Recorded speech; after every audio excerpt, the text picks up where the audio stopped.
Nah, selanjutnya saya akan beralih kepada Dr. Darmawan SPKJ dari sisi kesehatan jiwa atau mental health. Nah, bagaimana caranya untuk mewujudkan tubuh dan pikiran sehat nanti akan dijawab oleh Dr.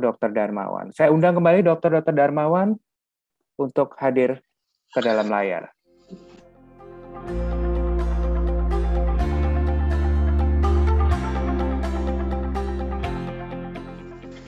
Halo, Dr. Darmawan. Halo, Dr. Budi. Gimana, Dok? Kabarnya? Sehat, sehat dan Oke, semangat. baik, Dok. Tadi kita sudah banyak membahas tentang bagaimana sisi dari kesehatan fisik. Saat ini adalah giliran dokter untuk membahas dari kesehatan jiwa untuk mewujudkan tubuh dan pikiran yang sehat. Saya berikan waktu dan layar untuk Dr. Darmawan. Silakan, Dok. Terima kasih, Dr. Budi.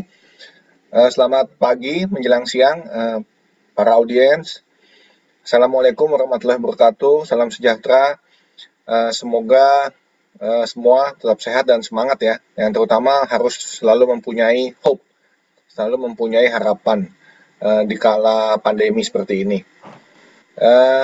Mungkin bisa ditampilkan slide saya.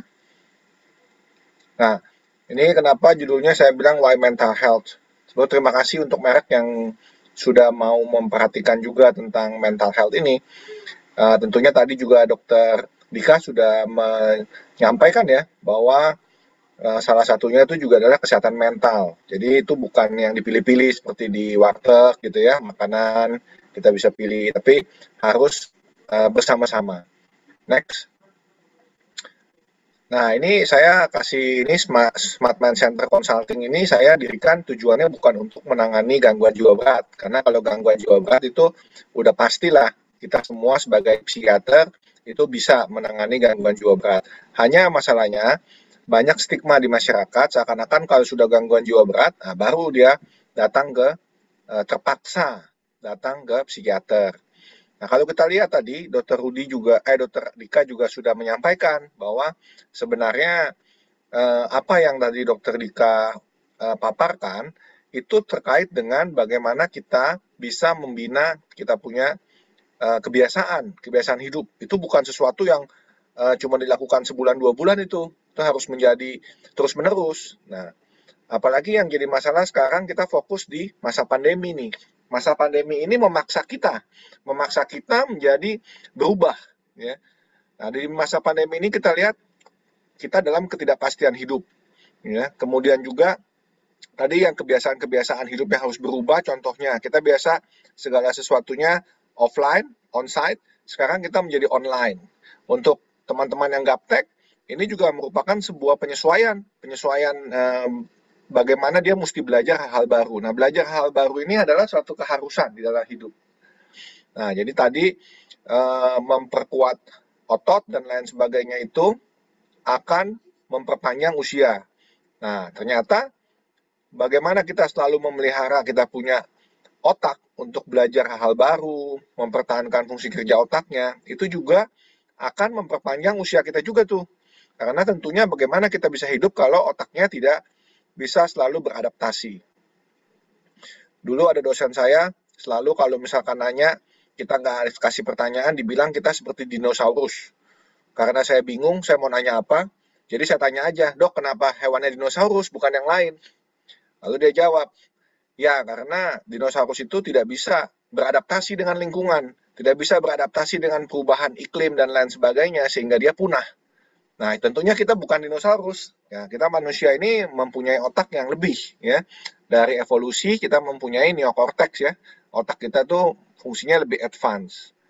Nah, kemudian kebiasaan hidup baru itu juga terkait tadi kemampuan kita beradaptasi ya. Maka cara kerja yang baru, bagaimana kita WFH, banyak pasien-pasien itu mengalami gangguan tidur karena dia bisa rapat sampai malam atau bahkan dia kerjainnya malam, paginya dia tidur. Akhirnya terjadi gangguan irama tidur bangun. Nah, kalau terjadi gangguan irama tidur bangun, nanti akan pengaruh ke irama sirkadian itu, termasuk ke hormonal segala macam itu. Jadi kalau Dokter Rudi ketemu pasiennya yang diabetes atau hipertensi, nah kalau tidur bangunnya nggak sesuai dengan jam biologis atau dengan kita punya yang sifatnya alami, karena manusia itu hidup bangun tidur itu tergantung dari cahaya, maka itu juga akan terjadi kekacauan tuh. ya dari sistem itu. Nah, kemudian hal lain itu adalah kita terisolasi selama masa pandemi ini. Karena tadinya biasanya kita kan punya pepatah ya, mangan orang mangan, sing penting ngumpul. Nah, karena kita biasanya suka ngumpul, sekarang kita mesti sendiri-sendiri nih di rumah. Nah, inilah yang akan juga bisa menyebabkan yang disebut dengan cabin fever syndrome, yaitu sindroma atau kumpulan gejala itu seperti misalnya jadi lemes terus, nggak semangat, ya, kadang cemas juga. Nah, inilah kumpulan-kumpulan gejala yang gejala-gejalanya mirip dengan misalnya depresi, gejala kecemasan, ya.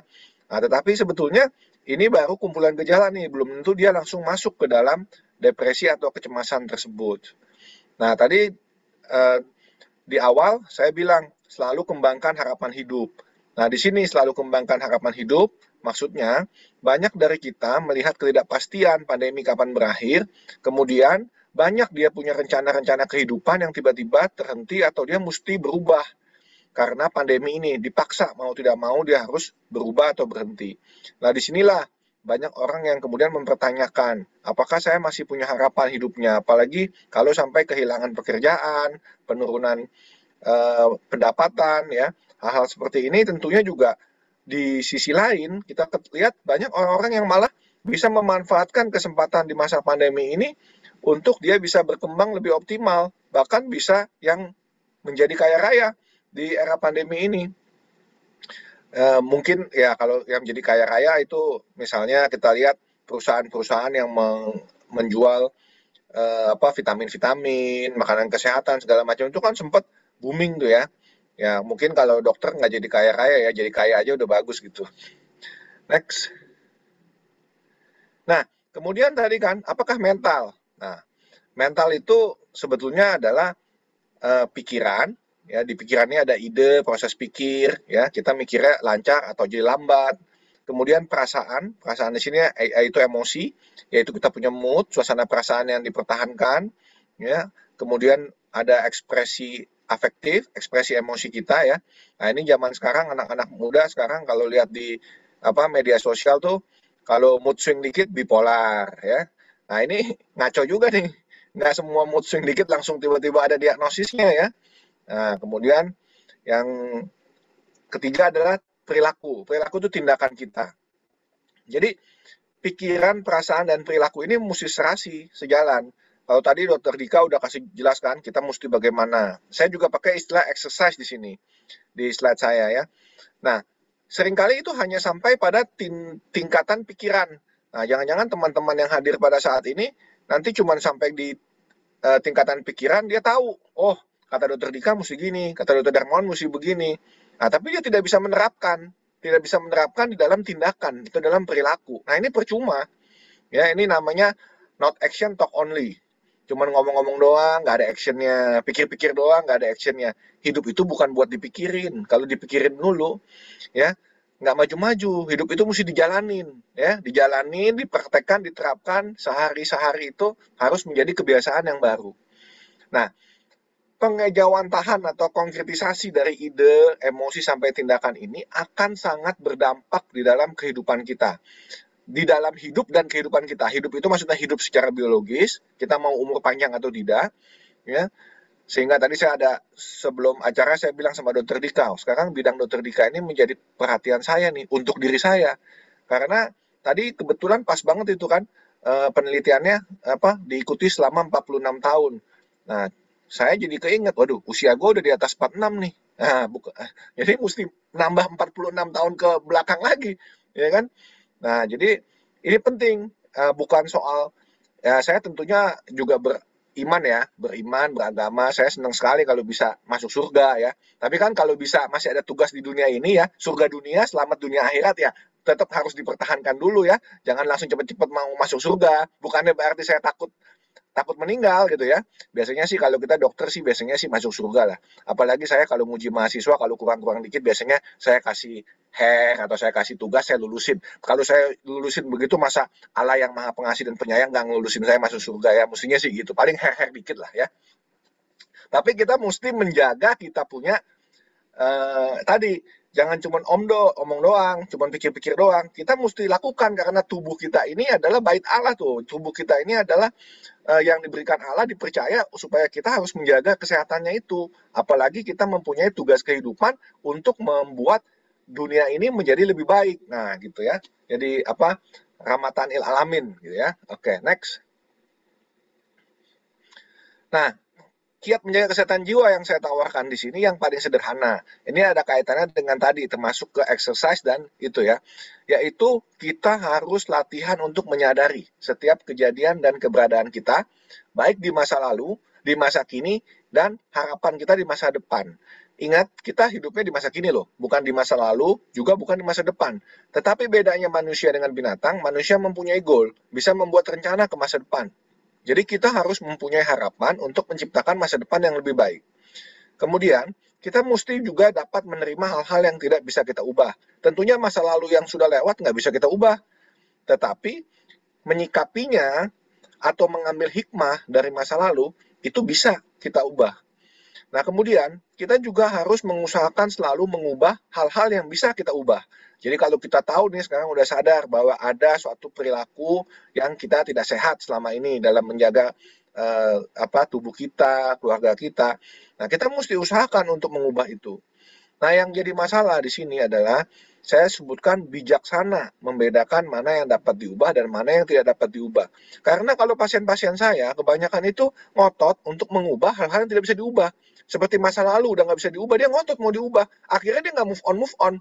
Nah, jadilah dia jadi pasien psikiatri. Nah, saya harap dengan ini kita bisa selalu sadar, eling, kemudian kita bijaksana. Makanya membedakan mana yang bisa diubah dan tidak. Nah, kemudian bagaimana caranya kita bisa mengubah? Kita mesti mengembangkan sikap-sikap atau ide-ide kreatif, ya.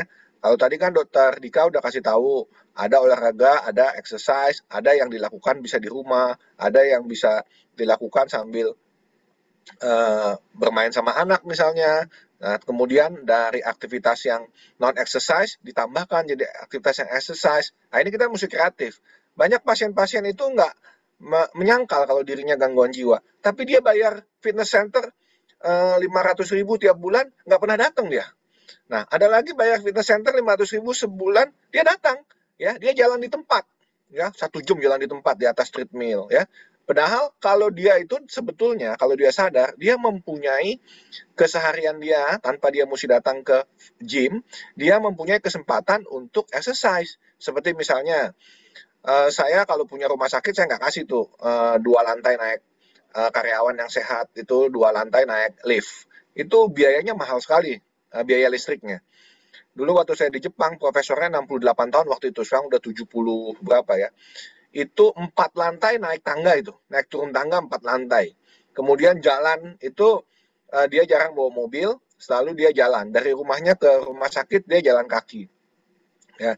Jadi itu adalah exercise yang kalau ada hitungannya tuh, Dokter Dika biasanya kalau di bidang Dokter Dika ada hitungannya. Kita juga mesti ngitung, jangan terlalu berlebihan ya. Misalkan detak jantungnya berapa gitu, itu ada hitungannya. Jadi kita juga mesti ngukur jalan cepat, naik turun tangga itu kita mesti ukur detak jantungnya berapa supaya jangan nanti kalau terlalu dipaksakan nanti malah ada dampak yang jelek ya.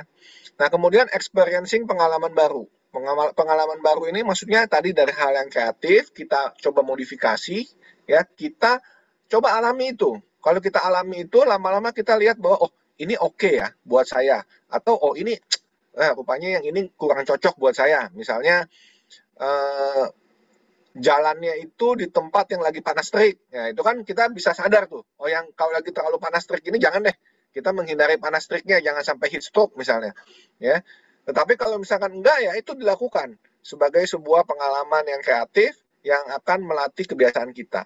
Nah, kemudian sikapi dengan positif setiap kejadian atau at least sikapi dengan netral dulu. Jadi kita tunda dulu dengan kita menyadari pikiran kita yang selalu judging, selalu comparing ya. Itu kita sadari bahwa tadi dulu, ini jangan langsung kita nilai sebagai sesuatu yang negatif, ya. Ini sesuatu yang juga sebetulnya netral atau kita bisa ambil hikmahnya sehingga menjadi positif. Seperti misalnya kalau di gym itu ada sauna, kita nggak usah sauna itu, kita naik motor kepanasan aja juga udah kayak sauna itu. Naik sepedaan Dokter Dika itu udah kayak sauna juga mungkin kalau agak-agak panas gitu. Asal jangan terlalu panas ya. Oke, next. Nah, ini saya kasih panah kiri kanan ya. Jadi sehat fisik mempengaruhi sehat mental mempengaruhi sehat fisik. Ya, karena sebetulnya kan pertanyaannya selalu gini, kenapa sih ngundangnya psikiater bukan psikolog? Ya, kalau psikiater ini kan dokter, kalau psikolog kan bukan. Karena mental ini ada organnya. Nah, apa sih organ fungsi mental tadi? Pikiran, perasaan, dan tindakan, perilaku tadi. Organnya adalah otak. Jadi otak ini kita anggap sebagai master organ. Dia mengatur semua sistem vital ya, respirasi, nafas kita, detak jantung, ya hormon, dorongan seksual, makan ya, rasa lapar, tidur bangun, belajar, memori dan emosi dan lain-lain. Nah, kemudian oleh sebab itu lifestyle ini menjaga lifestyle ya kebiasaan hidup ya gaya hidup ini sangat penting dan mengembangkan otak itu sendiri sangat penting supaya otaknya tetap sehat. Kalau misalkan tadi kita ada dislipidemi, kita ada diabetes, itu akan menjadi faktor resiko untuk demensia Alzheimer tuh misalnya atau demensia vaskular. Tentunya kita nggak mau cepat-cepat pikun kan, karena kita masih mau melakukan hal-hal yang uh, kita yang untuk mewujudkan harapan kita maksudnya gitu. Nah, oleh sebab itu, sejak kecil kita harus sudah anak-anak itu distimulasi otaknya. Proses belajar yang cukup, ya jaga peredaran darah otak, cegah kepikunan. Nah, kalau dari positif psikiatri, kita jangan nunggu orang pikun, kita jangan nunggu orang menjadi punya penyakit, tetapi bagaimana kita menerapkan anti-aging untuk otak ya. Bukan hanya otak tentunya, dalam hal ini juga Dr. Dika juga mengajarkan bahwa perubahan gaya hidup dalam olahraga dan nutrisi nanti itu akan juga tadi anti-aging sehingga memperpanjang usia hidup. Nah, di sini saya gunakan exercise. Kenapa? Betul yang Dr. Dika bilang. Itu saya sering kali dalam konseling pasien itu mengatakan bahwa dok saya itu nggak punya waktu untuk olahraga. Nah, tadi Dr. Dika sudah jelaskan secara jelas itu bedanya sports, exercise ya dan itu tadi tindakan-tindakan yang non exercise ya, tetapi tindakan fisik. Nah, oleh sebab itu saya menggunakan exercise karena nggak ada alasan pasien untuk bilang nggak ada waktu untuk olahraga. Kalau dia nggak ada waktu untuk olahraga, tapi lakukan exercise setiap hari itu pasti ada tadi dengan mengembangkan observasi, ya, kesadaran diri dan kreatif, apalagi mengalami tadi, ya, sehingga kita mesti jaga perilaku yang sehat. Makan pun kita mesti sadar, ya, maka nanti ada mindfulness, ya. Nah, apa yang dimakan, hobi yang dilakukan, ya. Nah, kemudian kalau misalnya, ya, kita itu fisiknya bagus, tapi otaknya memang dari awal bawaannya kurang ya. Ya gimana dia mau bagus? Karena gini, kalau dia otaknya nggak bisa mikir dengan baik, nggak dilatih untuk berpikir, dia juga akan tidak mempunyai kesadaran untuk apa tujuan hidup dia, apa kenapa dia bekerja, bagaimana dia harus menjaga kesehatan dirinya, bagaimana dia mesti mengendalikan dirinya. Nah, ini pengendalian diri juga dari fungsi lobus frontalis di otak. Sehingga kalau misalkan orang nggak bisa mengendalikan dirinya, lobus frontalisnya itu nggak bisa menahan impulsnya, menahan dia punya dorongan, nah ini sulit ini. Ya, orang yang banyak uangnya pun akan habis uangnya karena dia pakai untuk belanja, karena dia terpengaruh oleh iklan, karena otaknya nggak bisa menahan. Orang yang tadi udah komit sama Dokter Dika nih, mau exercise sehari sekian menit, kemudian mau jaga pola makan ya, tapi begitu ngelihat yang manis-manis dikit, aduh nyemil ya, dia nggak bisa tahan tuh otaknya tuh ya, jadi bablas terus, remnya remnya belum terus. Nah ini kacau nih, kalau otak kacau ya nanti akan mengubah fisiologi tubuh jadi kacau. Nah jadi sehat fisik ini terkait organ, bagaimana supaya tetap sehat mental. Nah kemudian mental yang sehat harus bisa tadi mengendalikan tindakannya, pikiran dan perasaannya sehingga dia bisa menjaga tubuhnya tetap sehat. Next. Nah ini mindfulness. Mindfulness adalah latihan yang paling sederhana untuk teman-teman sekalian, ya here and now, ya saat ini dan di sini. Pikiran jangan kemana-mana, aware dengan sekitar, keberadaan diri, tentang pikiran, fisiologi, detak jantung, nafas, kondisi sekitar, sampai tindakan kita tanpa membandingkan, menjudgment, dan lain sebagainya. Jadi kita eling dulu, ya saat ini dan di sini. Mungkin untuk yang Muslim, kalau sholat kadang-kadang dilakukan otomatis. Nah, coba pelan-pelan, nggak akan nggak akan telat kok, nggak akan terlambat. Nah, jadi mulai dari ambil wudhunya disadari ya, kemudian pas sholatnya disadari, setelah selesai jangan cepet-cepet bangkit ya, diam dulu sebentar, menyadari sekeliling ada apa ya. Demikian juga yang Kristiani, demikian juga yang Hindu, yang Buddha. Kalau Buddhis itu lebih tahu karena di sini mindfulness kan dasarnya juga dari situ ya, dari praktek meditasi awalnya. Tetapi beda ya antara meditasi dengan terapi mindfulness atau latihan mindfulness ini. Ini adalah fotonya Kabat-Zinn ya, yang di bawah ini ya. Kabat-Zinn ini adalah penemunya ya, penemu mindfulness terapi. Kalau yang di atas mah foto saya itu udah di kuil-kuil di Jepang itu kan banyak yang sunyi, sepi gitu ya. Jadi enak untuk latihan mindfulness. Tentunya bisa dilatih di rumah juga ya. Oke, next. Ini wah nggak jelas ya jadinya ya. Ya ini cuma buat gaya aja. Tadi kan Dokter Dika juga tampilin apa namanya penelitian-penelitian ini biar kesannya ada penelitiannya gitu loh. Jadi ada buktinya evidence base gitu ya. Oke, next. Evidence base dari mindfulness. Nah, mindfulness ini apa aja ya? Nah, jadi bisa untuk mengurangi kecemasan, ya, mengatasi rasa sakit. Rasa sakit ini kadang ada orang yang mengalami nyeri kronis. Orang yang mengalami nyeri kronis itu nyerinya nggak bisa hilang sama sekali. Tetapi bagaimana kita mengarahkan perhatian kita keluar, ya, kita yang eling menyadari, kemudian mengarahkan itu kita bisa tidak terlalu fokus sama rasa sakitnya, mengatasi rasa trauma masa lalu, ya kita bisa membedakan masa lalu, masa kini, dan masa yang akan datang. Nah, kemudian ini juga bagus diberikan pada anak-anak sejak dini ya, untuk menumbuhkan disiplin dalam pola asuh anak ya, supaya anak-anak ini juga selalu aware, sehingga jadi nggak ketergantungan gadget, kayak gitu ya, ketergantungan medsos, seperti itu. Kalau Dokter Dika itu rajin di medsos, itu buat jualan itu, edukasi kesehatan masyarakat ya, bukan ketergantungan medsos dia itu ya. Kalau dokter nggak boleh jualan, dokter itu edukasi kesehatan masyarakat ya. Oke, next. Ya, jadi ini sebetulnya kemarin udah saya suruh ganti tuh. Saya kan agak gaptek, jadi tulisan IG-nya saya ganti pakai lambang IG, rupanya belum diganti itu ya. TikTok juga saya punya. Sebetulnya bukan, jangan harapin TikTok saya seaktif dokter Rudi atau dokter Dika ya. Itu cuma supaya saya nggak demensia aja. Jadi ada yang baru saya coba-coba gitu ya, supaya nggak cepet pikun gitu. Oke, terima kasih. Wassalamualaikum warahmatullahi wabarakatuh.